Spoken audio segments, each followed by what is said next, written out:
Have you ever opened your craft stash and found supplies you completely forgot about? I bought this Open Greenery #2 die last September, and it's never been opened.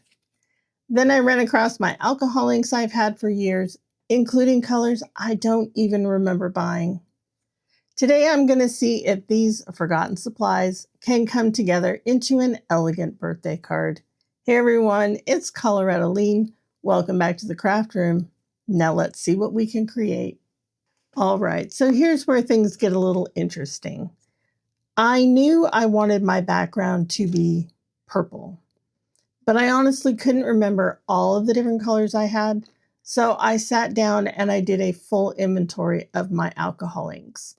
I then plugged that information into Grok AI and asked for color combination suggestions based around that color. Now it came back with 4 different combinations, and last night I did a test run so we could see together how they looked before I commit to one for the card. So let me get these out of the way and I'll show you what those combinations look like. So the first color combination that Grok suggested is what they call soft and pretty. This is purple twilight, wild plum, and a little bit of the pearl mixative. And this is really pretty. It could look better because I haven't worked with alcohol inks very much. These particular samples, they don't look the best to me, but it does give me a general idea of what it could look like. So the next combination is deeper and richer with eggplant, wild plum, and a hint of boysenberry. This is beautiful. Now, the third combination is a cooler purple, and this is not my favorite. It uses purple twilight and then either a bit of stream or glacier. And for this sample, I used glacier. Now, I probably used too much of the blue, not enough of the purple, but I don't know. I am not a fan of this particular one. And then finally, leaning into the berry colors, we have boysenberry, wild plum, and again, some of the pearl mixative. And this is very pretty as well. Now, looking at the 4 samples, number 3, that's gone. I am not a fan of that color combination for this particular application. Now, for the paper, I am using some glossy cardstock, and this has also been in my stash for years, but this is more of a hoarding situation because I bought this at Archivers. If you know, you know. So I have 3 full sheets left, and I'm going to hoard that stuff like crazy. Now, when I got out my alcohol inks, I did have this note sitting on top of the box, and there were 2 suggestions. I don't know where I got these suggestions from, but the first one I have tried, and that is using the alcohol inks on a white vinyl and then cutting it with the Cricut. So I've only done half of that. I have a scrap piece of Oracle 651 permanent vinyl, and I did the first color combination of purple twilight, wild plum, and pearl. And I love how this looks. So the next time I get out my Cricut, I am going to cut something and see just how this works.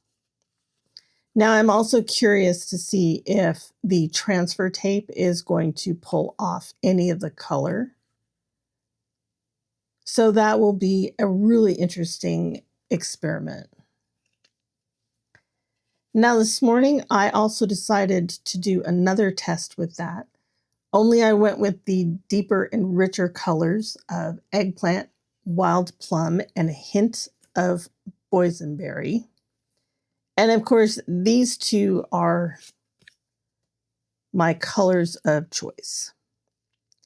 Now I know it's very glary and it's hard to see here on the video, but go ahead and head over to the corresponding blog post when we're done here, and you can see some close-up photos of this.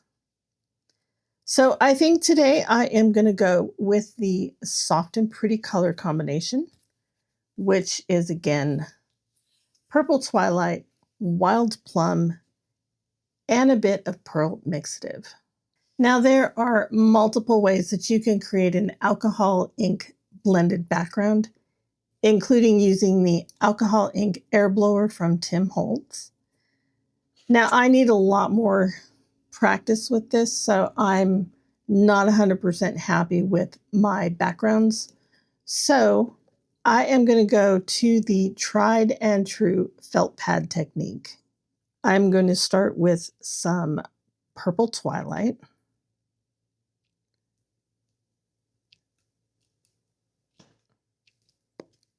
And I'm just going to place a few dots around there.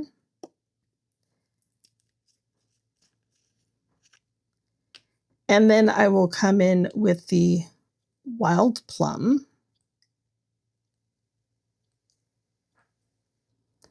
And for the pearl mixative, I'm just going to put one dot in the middle. Now to get this all moving around, I'm going to bring in some of the alcohol blending solution. You could also use just straight isopropyl alcohol, but I am going to use the blending solution. And now I'm just going to dab this all over my panel.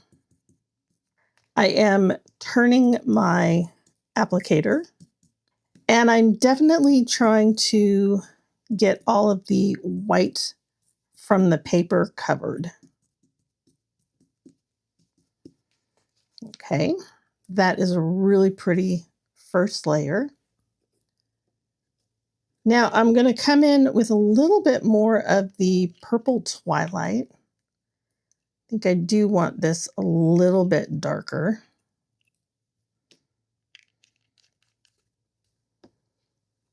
And then a little bit more of the blending solution. Now you definitely want to work in a well-ventilated area because the alcohol aroma is pretty strong. All right, and there is my panel right now. This is pretty, but I think I want to try and get a little bit darker color on there.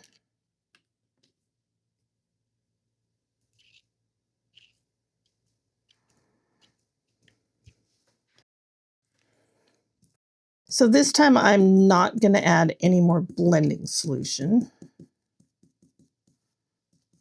All right, I'm not sure if that's coming into focus for you or not, but I really like that. I think that's very pretty. Okay, I did go back in with a little bit more of the pearl mixative. I thought that was just getting a little bit lost. So I'm going to go ahead and set this aside, clean out my table, and then we'll get started with the rest of our card. So as I was cleaning up, I was looking at this panel that I just made, and it's kind of dark. So real quick, I went back in and I made a second panel, and it is more of the lighter shade. So I think I'm going to like this one better. Now I am not going to let this one go to waste. I am still going to use it for another project. So don't worry about that. But for now, let's bring in the Brass and Bliss Open Greenery #2 die set. Now, as I said before, I got this last September at the Stamp and Scrapbook Expo, and I don't know why I haven't used this die yet. I mean, as soon as I saw it on the website, I thought, oh, yep, that one is coming home with me.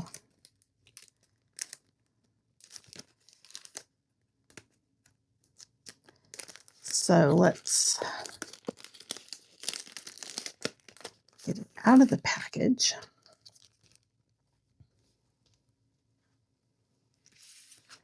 Now, this set does come with 3 different dies. So we have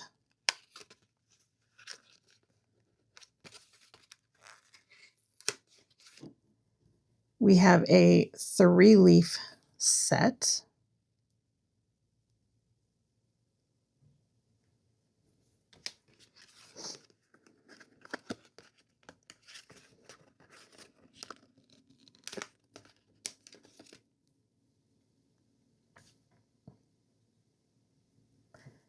And then we have a single leaf. And these are both very pretty. But the reason I bought this set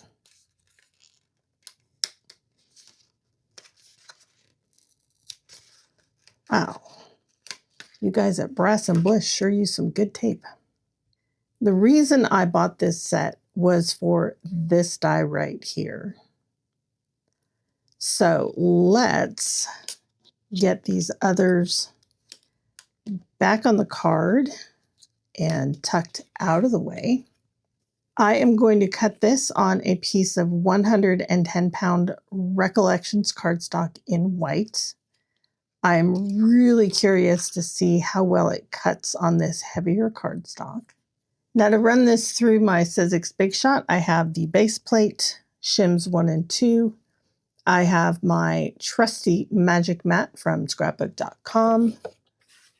And then I have a second cutting plate. So let's go ahead and run this through and see how well it cuts on one pass.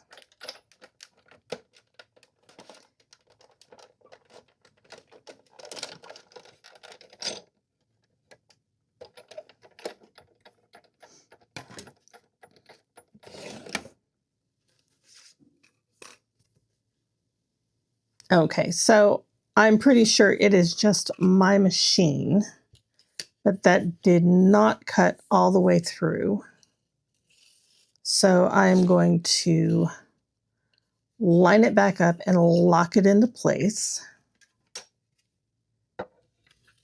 And I also turned it around so that it's cutting on the other side.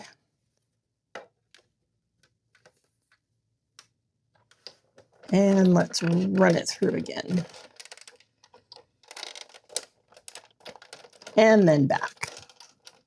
So my first attempt did not cut all the way through, but it was just 2 leaves on the side. And I'm going to say that that is just pressure issues with my Big Shot. So I cut it again, only this time I added a paper shim. And it looks like this time it cut perfectly.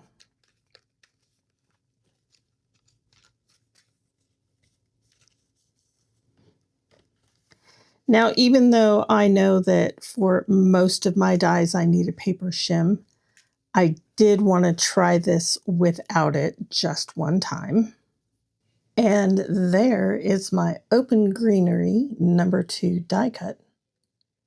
That is so pretty. I love this. Yeah, I have no idea why it took so long to get it out of the package and actually use it. All right, so I said this was going to be a birthday card. So now I just have to choose a sentiment. And I think I am going to fall back on my all-time favorite, Kaisercraft Occasions, Happy Birthday. So I'm going to go ahead and utilize my scrap cardstock here. And for this one, I think I'm going to line it up more in the middle so I have a little bit more play on the ends.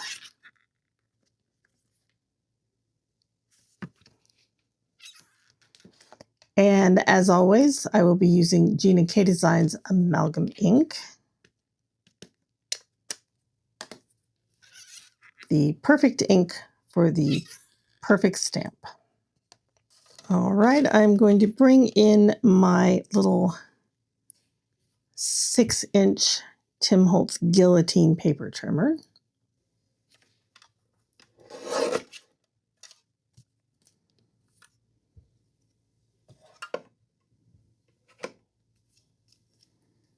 Okay, I'm just going to leave it like this for now until I figure out exactly how I want to set up my card. The card base is, again, a 110-pound Recollections card.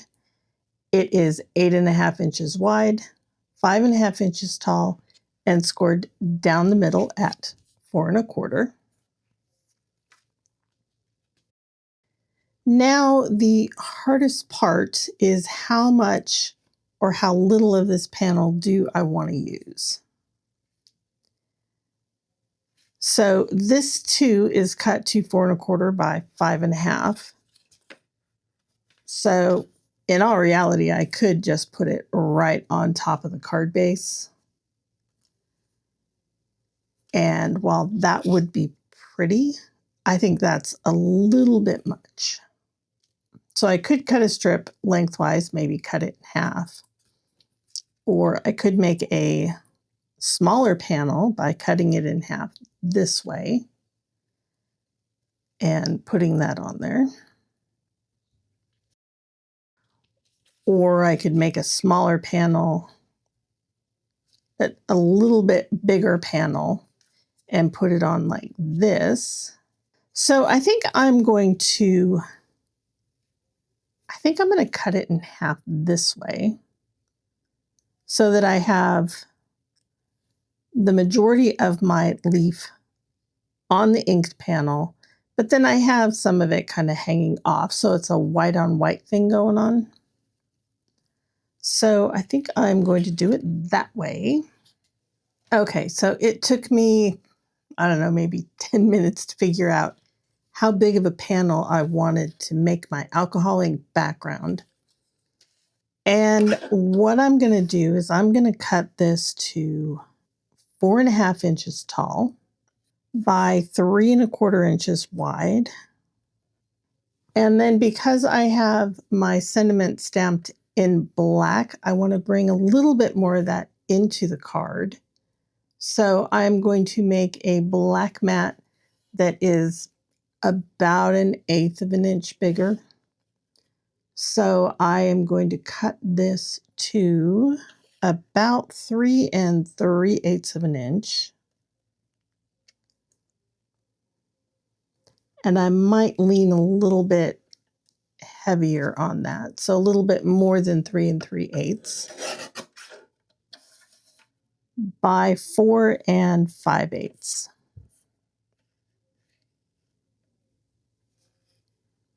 And again, maybe a little bit more than that.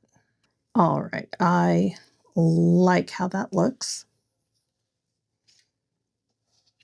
And then for my sentiment, my strip is about 1/2 inch wide. So I cut a mat for that at approximately 5/8 of an inch wide. And I will figure out the length on that in a minute. For my adhesive today, I am going to be using Barely Art Precision Craft Glue.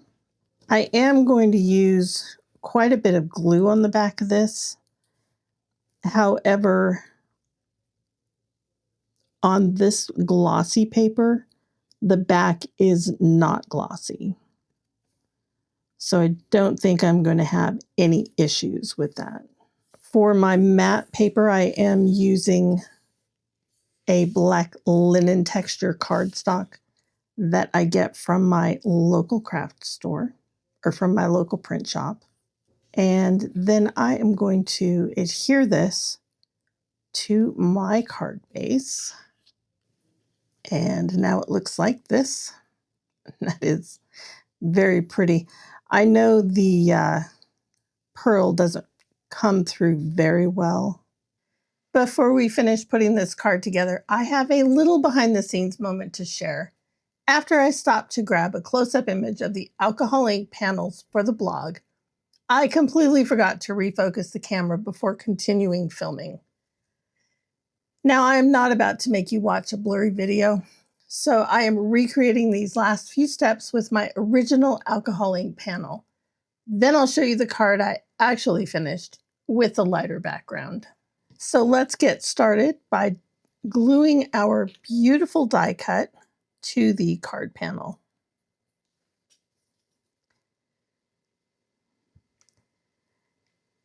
Now, I'm not using a whole lot of glue here. I'm really hitting the center of the leaves, the big portions of the stem, and the tips of the leaves. Okay, I am just going to set this right here. Now, if I need to, I can always come back and add a little bit more ink, but I am going to put a stamping block on here. Okay, the next thing I want to do is cut the panel for my sentiment to the correct width, and that should be 3 3/8 inch wide. Now I am going to measure this against my card mat because I do want it to be relatively close. Okay, it is a little shorter, but that will be all right. And now I am just going to cut my sentiment down.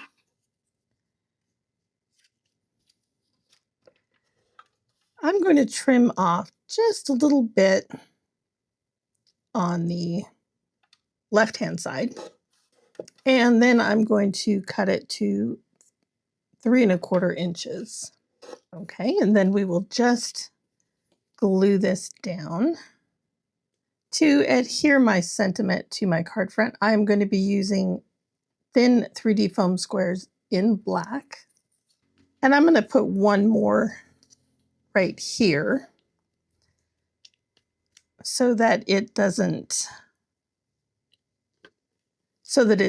sag.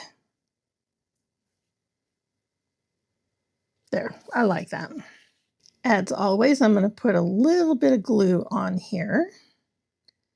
And this will give me a chance to move my sentiment strip before the glue on the foam tape takes hold. And here are both versions side by side. This is the original panel that I recreated the ending with. And this is the card I actually finished during the original filming. While they're both beautiful, I still prefer this softer look with the lighter background and the extra pearl mixative. I have to say, I absolutely love how these birthday cards turned out. I bought this Open Greenery No. 2 die at last year's Stamp and Scrapbook Expo because I just had to have it. And then I promptly forgot all about it. I'm so glad I finally used it because I think it was worth the wait. I'm also really glad I decided to make a second alcohol ink background. This first one isn't bad, but it is a little darker than I wanted. By lightening it up and adding more of the pearl mixative, I got this softer look that I was hoping for. Seeing how much I enjoyed using this die makes me even more excited for the Stamp and Scrapbook Expo coming up in Loveland. If this project has taught me anything, it's that I should probably spend more time shopping my own craft stash before I bring home any new treasures. As it turns out, this isn't the only unopened supply I bought at last year's expo. You just never know what inspiration is waiting to be rediscovered. Have you ever shopped your own stash and found supplies you forgot you had? Let me know down in the comments. I'd love to hear what you rediscovered. Thank you so much for spending some creative time with me today. If you enjoyed this project, I'd love it if you gave the video a thumbs up. And if you're new here, be sure to subscribe so you don't miss the next tutorial. I'll see you soon.